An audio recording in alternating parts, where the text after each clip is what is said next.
Hello everyone, myself R.S. Beragi. I am the Chartered Engineer, Government Register Valuer and under the IBBI, Insolvency and Bankruptcy Board of India and 34 AB of World Tax Act. Chartered Engineer from Institution of Engineers India, Kolkata. Today I am having very important update for all the NBFCs, financial institutions, banks, HFCs और मेरे पास में एक बहुत ही महत्वपूर्ण update है जो सभी bankers के लिए हैं, सभी प्रोफेशनल कलीग्स के लिए हैं, जितने भी फाइनेंशियल इंस्टीट्यूशन हैं उनके लिए हैं, जैसे एचएफसी हाउसिंग फाइनेंस कॉरपोरेशन हो गया, national non banking financial corporation NBFC हो गया, है ना, बैंक्स हो गए गवर्नमेंट या प्राइवेट, किसी भी प्रकार के बैंक्स जो इन्वेस्टमेंट से रिगार्डिंग फंडिंग करते हैं उनके लिए ये इम्पोर्टेंट, बहुत इम्पोर्टेंट है। और ये जो पर्टिकुलर बात है ये उन लोगों के लिए या उन फाइनेंशियल इंस्टीट्यूट्स के लिए सबसे ज़्यादा इम्पोर्टेंट है जो बड़े बड़े विलाज, रिसोर्ट्स, ऐसी चीज़ों पर फंडिंग करते हैं, होटल्स वगैरह हैं, इन पे फंडिंग करते हैं, उनके लिए ये जो है अपडेट राजस्थान के अंदर बहुत महत्वपूर्ण है। और इसके अलावा रिसेंटली किसी न्यूज़ एजेंसी ने ये रेज़ की थी बात कोर्ट में, तो कोर्ट ने जो एग्जिस्टिंग बिल्डिंग बायलॉज थे उनको चेंज कर दिया, उनको स्टॉप कर दिया और नए बिल्डिंग बायलॉज उन्होंने अपडेट कर दिए, जो मैं आपके समक्ष अभी प्रेजेंट कर रहा हूँ, right. And apart from this, these building bylaws are very important before going to fund to any particular hotel, resorts and the building which is constructed on the hilly areas, है ना। तो start करते हैं।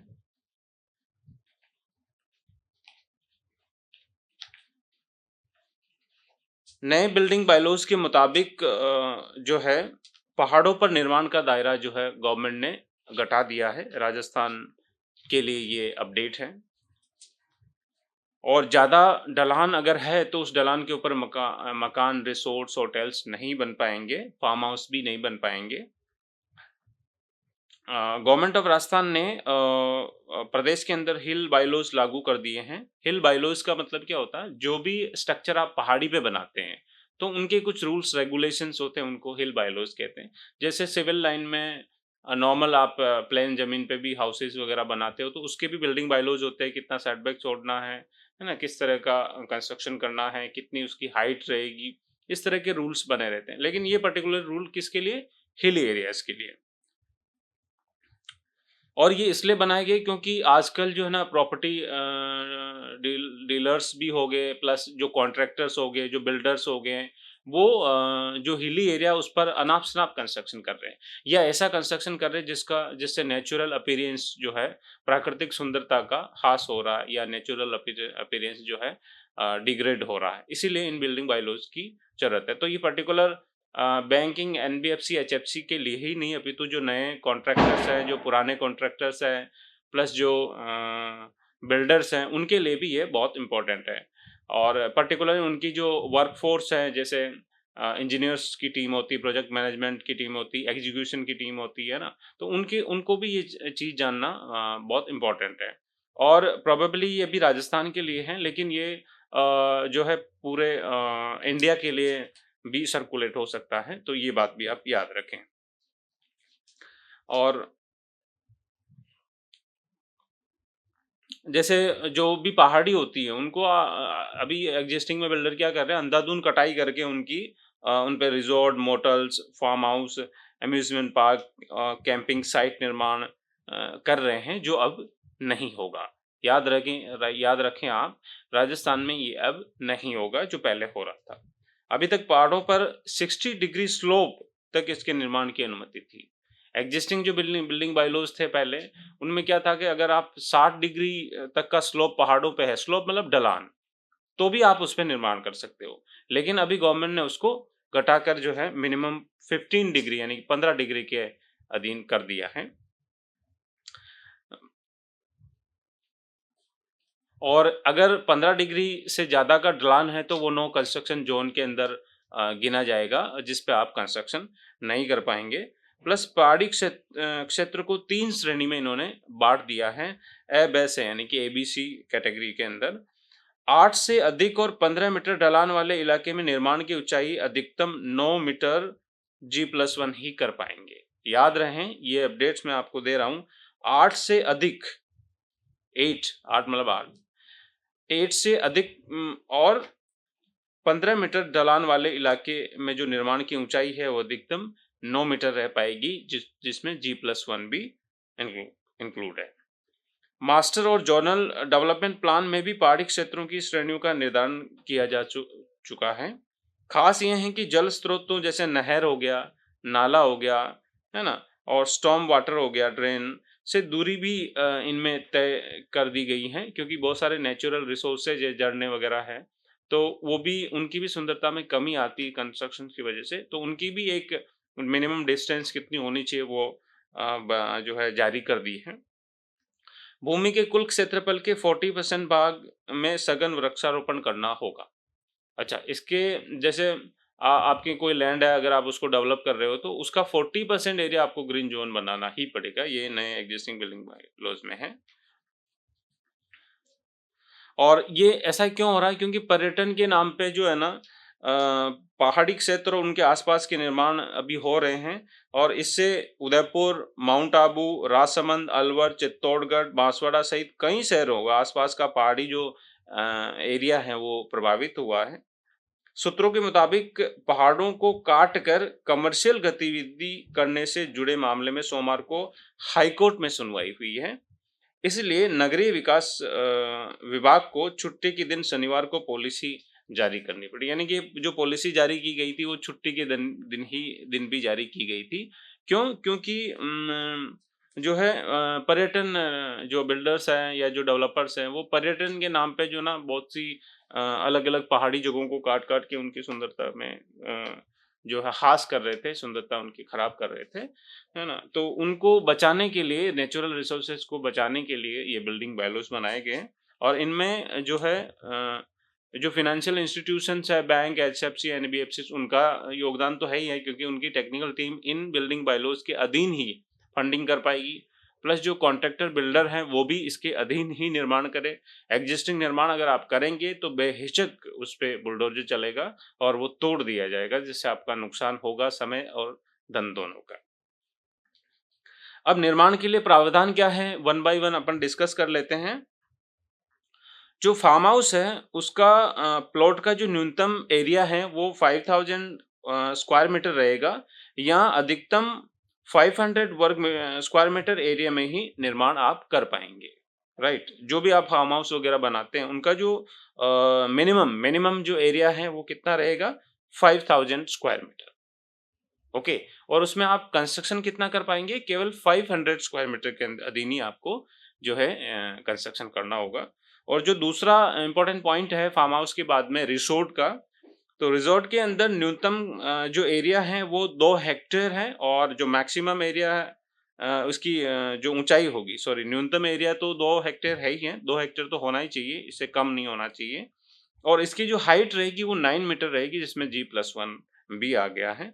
और 20% area जो है इसमें आपको 20% एरिया पर ही आप जो है कंस्ट्रक्शन कर पाएंगे, बाकी रेस्ट एरिया को आपको ओपन रखना पड़ेगा। ये हो गया अपना रिजॉर्ट के लिए। और जो अम्यूजमेंट पार्क है, उस अम्यूजमेंट पार्क के लिए न्यूनतम एरिया 5 हेक्टेयर डिसाइड किया गया, और जो जो कंस्ट्रक्शन आप उस पे करेंगे वो 20% एरिया पे ही आप जो है, सॉरी, 10% एरिया पे, यानी 10% एरिया पे ही आप जो है कंस्ट्रक्शन कर पाएंगे। कितने में? किसके अंदर? अम्यूजमेंट पार्क के अंदर। और उसका जो मिनिमम एरिया कितना होगा, 5 हेक्टेयर, है ना? और 5 हेक्टेयर पे सिर्फ 10% पे भी 10% पे ही आपको कंस्ट्रक्शन करना है। अगर उससे ज़्यादा का कंस्ट्रक्शन आप करते तो इलीगल है, तोड़ा जाएगा। और जो भी उपकरण है झूलों की, जैसे झूले रहते हैं, उनकी जो हाइट है वो 9 मीटर से अधिक भी हो सकेगी, है ना? ऐसा प्रोविज़न बनाया गया है इन्होंने। और जो न 4th पॉइंट है उसमें न्यूनतम 1 हेक्टेयर क्षेत्रफल होने पर ही, क्या न्यूनतम कितना होना चाहिए? 1 हेक्टेयर। 1 हेक्टेयर क्षेत्रफल एरिया अगर आपके पास है, तो ही आप धार्मिक स्थल, आध्यात्मिक केंद्र योग केंद्र, प्राकृतिक चिकित्सा और वेलनेस सेंटर ओपन कर पाएँगे, अदरवाइज़ आप नहीं कर पाएँगे। इसका कारण रहता है क्योंकि जब क्राउड हो जाती हैं, तो क्राउड के टाइम में उसको मैनेज करना डिफ़िकल्ट होता है, इसलिए मिनिमम जो है एरिया 1 हेक्टेयर रखा गया है। और जो भी आप बिल्डिंग बनाते हैं, वो बिल्डिंग के टेरेस पर जो मम्टी बनाते हैं या जो मशीन रूम बनाते हैं, जो वाटर टैंक बनाते हैं, उनकी अधिकतम जो हाइट है वो 3 मीटर इसमें फिक्स कर दी गई है, इससे ज़्यादा आप नहीं कर सकते। और 6 पॉइंट जो इम्पोर्टेंट है वो है बेसमेंट आप नहीं बना पाएँगे। जो भी बिल्डिंग है उसमें बेसमेंट और स्टिल फ्लोर की अनुमति आपको नहीं होगी। वहीं पार्किंग भी परिसर के शुरुआती हिस्से में बनानी आपको होगी। तो इस टाइप से ये 6 पॉइंट हैं जो अभी लेटेस्ट अपडेटेड बिल्डिंग बायलॉज़ जो भी हिली एरिया पे कंस्ट्रक्शन कर रहे हैं और जो उस कंस्ट्रक्शन को सपोर्ट कर रहे हैं, उसको कंस्ट्रक्शन के निर्माण में फंडिंग कर रहे हैं, लोन्स वगैरह दे रहे हैं बैंक, उनके लिए ये इम्पोर्टेंट अपडेट है। एक बार फिर से बता देता हूँ, farm house, resort, amusement park और जो भी धार्मिक स्थल है, आध्यात्मिक केंद्र है, उनके लिए न्यूनतम एरिया 1 हेक्टेयर होना चाहिए और जो टेरेस है वो है या ऊपर कोई मशीन रूम बना रखा है, उसकी हाइट मैक्सिमम 3 मीटर होनी चाहिए, ठीक है? और बेसमेंट आप नहीं बना पाएँगे, ठीक है? और फार्म हाउस के अंदर आपको 5000 वर्ग स्क्वायर मीटर एरिया आपको चाहिए ही चाहिए, ठीक है? और उसमें से केवल 500 पे ही आपको कंस्ट्रक्शन करना रहेगा, है ना? और रिज़ॉर्ट के अंदर आपको 2 हेक्टेयर ज़मीन चाहिए ही चाहिए और उसपे आपको जो उसकी हाइट होगी वो 9 मीटर G+1 उसमें डिसाइड की गई है और उसका जो 2 हेक्टेयर्स एरिया है उसका 20% ही आप केवल कंस्ट्रक्शन में कर पाएँगे, राइट? और जो अम्यूज़मेंट पार्क बनाएँगे उसमें जो मिनिमम एरिया है 5 हेक्टेयर डिसाइड किया गया है और जो कंस्ट्रक्शन है वो आप 10% पे ही कर पाएँगे। ऊँचाई झूलों की ऊँचाई 9 मीटर से अधिक भी हो सकती है इसमें। तो इस टाइप से आपको जो ओल्ड कंस्ट्रक्शन है उसकी मैक्सिमम ऊँचाई 9 मीटर डिसाइड की गई है G+1 मिला के, ओके। तो इस टाइप की पॉलिसी है जो राजस्थान गवर्नमेंट ने इन बिल्डिंग बायलॉज़ को जो छुट्टी के दिन हाई कोर्ट के माध्यम से लागू किया है, ठीक है? तो ये एप्लीकेबल है। मैं again I am requesting from all the financial institutions, builders, contractors, developers on behalf of as a chartered engineer, as a government register valuer under IBBI and Wealth Tax Act, right? These things are very important. Before going to fund, you need to check it out and make a checklist over all these points. If any points is deviating, please raise to the higher level, take an approval and मैं तो कहूँगा कि approval basis पे आप करना बंद कर दीजिए क्योंकि गवर्नमेंट एक्शन मोड में भी आ सकती है और है भी हो सकता है ना? क्योंकि एक रिज़ॉर्ट जब आप बनाते हैं, अम्यूज़मेंट पार्क जब आप बनाते हैं तो काफ़ी इन्वेस्टमेंट करते हैं। अगर बिल्डिंग बायलॉज़ को अगर आप फॉलो नहीं करवा पाएँगे अपनी इंजीनियर्स की टीम से, है ना? अपने डेवलपर से जो डेवलपर है वो अपने कॉन्ट्रैक्टर से, तो ये टूट सकता है ना? तो जो आपका विश है, जो सपना है बड़ा कुछ करने का, वो धराशायी भी हो सकता है। तो I am requesting from all the NBFCs, एचएफसीज़, banks, developers, builders, engineers that you all must follow all these latest building bylaws to construct the structure on the hill area, यानी पहाड़ों पर जब आप निर्माण करेंगे ना, तो पहाड़ी पे निर्माण अगर हो रहा है, कर रहे हैं, तो इन बिल्डिंग बायलॉज को आपको बिल्कुल चेक करना है, उसके बाद ही आपको फंडिंग करनी है, नेक्स्ट प्रोसेस आपको फॉलो करना है। So this is the important update मुझे आपको देनी थी क्योंकि ये बहुत इम्पोर्टेंट है, सर्कुलेशन में जानी चाहिए। मेरे कलीग्स हैं या जितने भी जो है कॉर्पोरेट वर्ल्ड में जो है वैल्यूएशन फील्ड में प्लस जो हाउसिंग फाइनेंस फील्ड में या कॉर्पोरेट वर्ल्ड में टेक्निकल मेंबर्स हैं, क्रेडिट मेंबर्स हैं, लीगल मेंबर्स हैं, उनके लिए बहुत इम्पोर्टेंट है। मैं मानता हूँ कि ये बहुत माइक्रो लेवल पे या अभी लेटेस्ट आई होगी तो अपडेट होने में टाइम लगेगा। तो मैं चाह रहा हूँ कि मैं इस प्लेटफ़ॉर्म के माध्यम से RSBVS इंडस कोर अफेयर्स के माध्यम से मैं इसको क्विक तरीके से आपको मैंने अभी वन बाय वन इसको एक्सप्लेन किया है। So please follow it, please circulate it, please distribute it, right? Again I am telling about my self, I am RS Bairagi, and I'm the founder and CEO of RS Baragi Engineering and Valuation Services and RS Baragi Film Productions. Some approvals I have taken from various authorities, like I'm the government approved valuer under the Insolvency and Bankruptcy Board of India, and 34 AB of Wealth Tax Act 1957, and chartered engineer under the IAI, Institution of Engineers India, Kolkata. Plus, having the 15 plus work experience regarding the various construction of immovable structures, buildings, residential buildings, individual houses, valuation of immovable properties, stabilization of new plants and machineries, right? The construction part, the civil part of all those machineries, those factories, industries. uh, and also I have worked within the terms like with project wise throughout the all India, है ना? तो केवल एक जगह का मेरा अनुभव नहीं है, मेरा जो ये 14-15 प्लस ईयर्स का एक्सपीरियंस है पूरे ऑल इंडिया का है। कभी मैंने दिल्ली में कंस्ट्रक्शन किया, कभी कोटा में किया, कभी तेलंगाना किया, कभी हैदराबाद में किया, राइट? तो कभी जोधपुर में किया, पाली बाड़मेर में के अंदर किया, है ना? पुणे के अंदर भी मैं अच्छी कंसल्टेंसी जो है दे रहा हूँ।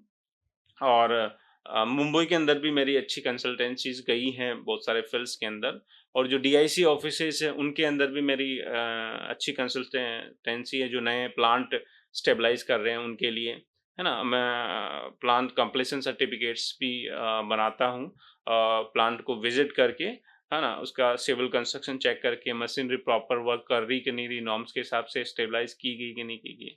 प्रोडक्शन कैपेसिटी सर्टिफिकेट्स में हम लोग बनाते हैं, हमारे पास में टीम ऑफ इंजीनियर्स है जो अलग अलग फील्ड से हैं, है ना? उनकी एक्सपर्टीज को यूज करते हुए हम लोग behalf of RS Baragi Engineering and Valuation Services we do all these things. So thank you guys, आज के लिए इतना ही, and I'm again coming back with the most important topic that is called auction by the bank. एक property है जो बड़ी है, industrial plot है बड़ा, जिसमें अराउंड 3 to 4 CR उसका बुकिंग अमाउंट है। तो उसके लिए मैं नेक्स्ट लेके आ रहा हूँ। वो अभी रिसेंटली नेक्स्ट मंथ के अंदर वो ऑक्शन होने वाला है। तो ऑक्शन होगा, उससे कुछ टाइम पहले वो प्रॉपर्टी ओपन रहेगी, तो जो भी उसको परचेज करना चाह रहा है, जो भी ऑक्शन में बैठना चाह रहा है, वो उस टाइम पे उस प्रॉपर्टी को विजिट कर सकता है। और ये SBI की तरफ से हैं, जो एसेट रिकंस्ट्रक्शन अथॉरिटीज हैं, कंपनीज है, वो ये करवा रही है ना? तो I am requesting from all of you to must watch that discussion, that video, so that you can get the information properly and be seated in the auction happening because of SBI Bank under the NPA laws and reconstruction institutions, asset